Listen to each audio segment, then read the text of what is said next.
Bonjour tout le monde, j'espère que vous allez bien. Je fais cette vidéo suite à un live que j'avais fait la semaine dernière.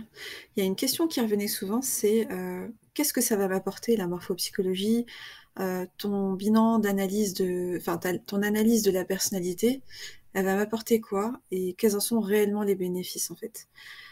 Je vais rapidement vous dire, hein. Donc, juste pour revenir sur la morphopsychologie, pour les gens qui ne savent pas ce que c'est on observe le visage et on arrive à en tirer tous les éléments de la personnalité d'un individu, c'est-à-dire comment il fonctionne, ses zones de confort, d'inconfort, ses qualités, les points d'amélioration, les conflits internes, les paradoxes qu'il peut vivre dans sa vie, on voit comment il fonctionne dans ses relations, enfin il ou elle, on voit comment cette personne passe à l'action dans sa vie, on voit mais vraiment beaucoup de choses. C'est vraiment un peu comment la personne elle fonctionne, mais jusqu'à un certain niveau de détail très poussé.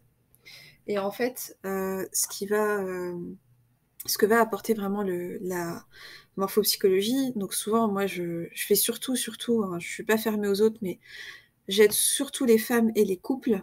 Et les gens donc viennent me voir parce que souvent dans le couple, ben soit ça se passe bien, ils veulent savoir voilà, comment avoir un recul, hein, un regard objectif et concret et extérieur, hein, puisque mon analyse, elle n'est pas subjective, il n'y a pas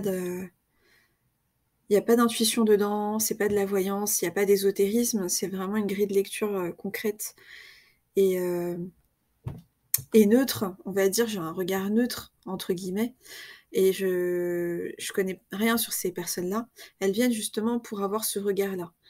Parce qu'il y a des choses qu'elles ont conscientisées, qui sont conscientes, dont elles ont conscience au quotidien. Et il y a des choses dont ces couples-là et nous-mêmes en tant qu'individus, on n'a pas conscience. On a des traits de personnalité dont on n'a pas conscience ou des traits de personnalité sur lesquels on fait un déni. Et le fait de venir voir une morphopsychologue comme moi, ça vous permet en fait de tout mettre à plat. On fait une analyse de la personnalité, mais vraiment on met tout sur la table. Il y a des personnes parfois qui ont peur de venir parce qu'elles ont peur de elles me disent j'ai peur de ce que je vais entendre ou quoi. Il faut savoir que moi, je choisis soigneusement mes mots. Je fais attention à ce que je dis. On fait attention, on prend en compte la sensibilité de la personne qui est en face, mais on dit les choses. On dit vraiment les choses. On fait une analyse complète. Et en fait, on va lui dire ses points forts, les choses qui peuvent poser problème dans sa vie, les besoins qu'elle a. C'est important aussi de dire aux gens où se situent leurs besoins fondamentaux, leurs moteurs, leur motivation et certains éléments sur leurs valeurs aussi, et ce qui pose problème dans leur vie et ce qui est énergivore pour eux ou pour elles et ce qui qui détériore la qualité de vie. Pour les couples, donc, ça leur permet vraiment de se connaître, déjà chacun individuellement, les deux personnes du couple, mais aussi le couple en soi. On fait le parallèle avec leurs points, les choses qu'ils ont en commun et les choses qui sont différentes de l'un à l'autre. Et puis ensuite, on regarde la dynamique du couple et on leur explique comment leur couple, comment ça se c'est comment la morphopsychologie, comment s'articule leur couple au quotidien, etc. Enfin, on leur dit vraiment tout. Et ensuite, quand je reçois des femmes aussi, c'est souvent, alors il n'y a pas de hasard, c'est souvent des femmes qui sont à un carrefour de leur vie, à un moment où ça peut arriver que la personne fasse la crise, la trentaine, la quarantaine, la cinquantaine, c'est pas forcément toujours une crise, mais en tout cas, il y a un moment où la personne, elle passe ce cap-là, en tout cas, et elle vient. Et elle me dit, là, je me rends compte que, je suis passée à côté de ma vie, ou j'ai enchaîné les frustrations, j'ai pas toujours fait les bons choix, j'ai l'impression que je passe à côté de moi. J'ai l'impression que je me connais pas bien, ou alors je pense me connaître, mais je suis pas sûre de bien me connaître, et je voudrais avoir tous les éléments sur moi pour pouvoir avancer et faire des bons choix dans ma vie, être alignée avec moi-même, revenir à l'essentiel. Et souvent, les deux axes sur lesquels les femmes m'expriment des besoins, c'est l'axe professionnel, donc la reconversion professionnelle, ou alors comment mieux se sentir dans le domaine professionnel. Ce que je fais dans ce cas-là, c'est qu'on fait le point sur la personnalité de la personne, vraiment de A à Z, et ensuite on va lui donner des pistes en fait au niveau pro, comment elle fonctionne dans un cadre professionnel, qu'est-ce qui la met en situation de confort, d'inconfort, ou si situe ses besoins, comment elle fonctionne, et les domaines qui peuvent être épanouissants pour elle. Enfin, on va l'aider à mieux se comprendre. En tout cas, on va lui donner des pistes. Et deuxième grand axe pour lequel les femmes viennent, c'est le domaine amoureux, qu'elles soient en couple ou pas. Et en fait, elles viennent souvent, la majorité du temps, c'est des femmes la majorité, c'est des femmes qui sont pas en couple et qui viennent parce qu'elles sentent que, ben, elles ont enchaîné, les rencontres et ça a rien donné, ou alors, elles ont, quelqu'un avec qui, ben, elles ont des schémas répétitifs et là, ben, on essaye de voir déjà, on fait pareil, hein, l'analyse complète et ensuite on discute sur le domaine relationnel affectif, on voit comment elle fonctionne parce qu'en morphopsychologie, on analyse aussi, ce qu'on appelle l'étage affectif relationnel. C'est l'étage médian du visage, c'est les joues, le nez et les tempes et ça nous donne des indications. Donc de face et de profil, ça donne des indications sur la personne, comment elle fonctionne dans ses relations. Il y a d'autres éléments du visage qui nous donnent des indications et on va discuter avec elle, on va lui dire ce qu'on voit et on va faire le parallèle et on va avancer ensemble pour voir déjà qu'elle sache comment elle fonctionne de manière consciente, parce que des fois il y a des mécanismes inconscients dont elle n'a pas conscience. Et voilà. Et du coup, moi personnellement, je vais l'aider en fait à avancer, à se connaître, à avancer, à faire de meilleurs choix et lui donner un regard extérieur sur tout ça. Autre chose, je communique pas encore beaucoup dessus, mais en fait, je suis praticienne PNL depuis plusieurs années. J'ai été diplômée de l'Institut Repère à Paris. Peut-être que certains d'entre vous le connaissent. C'est un très très bon institut, une référence en termes de PNL.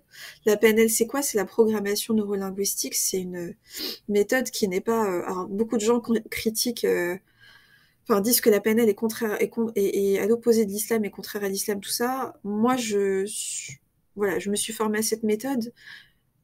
Pour moi, il y a des choses à prendre et il y a des choses à pas prendre. En tout cas, ma pratique, elle n'est pas du tout en contradiction avec l'islam, en tout cas pour les personnes musulmanes qui m'écoutent. Et ça, je peux vous l'expliquer si vous voulez qu'on échange en privé, n'hésitez pas. Et en fait, la PNL, je la propose aux femmes pour les aider, en fait, quand on fait une analyse de la personnalité. Je mets à plat la personnalité de l'individu, on a une séance, j'explique à la personne comment elle fonctionne, on parle de comment elle fonctionne de A à Z et on passe un moment sur ça. À un moment donné, la personne, derrière l'analyse de la personnalité, il y a forcément un besoin. Comme je vous ai dit, c'est soit souvent la reconversion professionnelle, soit l'analyse du couple, soit le domaine amoureux. Donc dedans, il y a le couple d'ailleurs. Quand la personne elle veut travailler une problématique, on va aller plus loin que la morpho, parce que la morpho, ça donne un état des lieux de la personnalité de l'individu à un instant T, parce que le visage change, mais il va pas changer comme ça du jour au lendemain, brutalement, sauf s'il y a vraiment, dans certains cas, mais en général, voilà, j'analyse un instant T.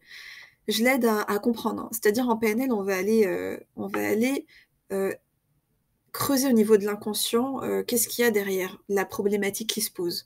Surtout quand il y a des schémas répétitifs dans la vie de la personne, c'est qu'il y a quelque chose d'inconscient.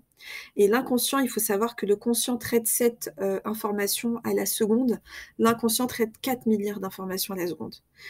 L'inconscient, il nous drive, mais à un point où vous pouvez pas vous imaginer en fait. Et on peut pas l'ignorer, c'est comme un GPS interne. S'il est réglé, c'est bien, s'il est pas réglé, ben lui, il comprend pas la négation quand on s'exprime, quand on dit je ne veux pas ça, il faut dire je veux. Donc lui, il comprend pas la négation. Bon, le cerveau ne comprend pas la négation quand on s'exprime.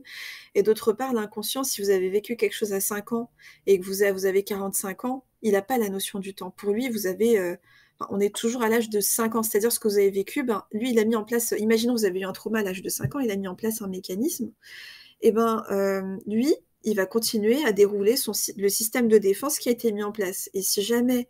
Donc, ce qui fait que les personnes sont conscientes qu'il y a un problème, mais elles n'arrivent pas, elles disent j'y peux rien, ça revient, c'est systématique, ou c'est plus fort que moi, ou alors il y a tel schéma qui se répète.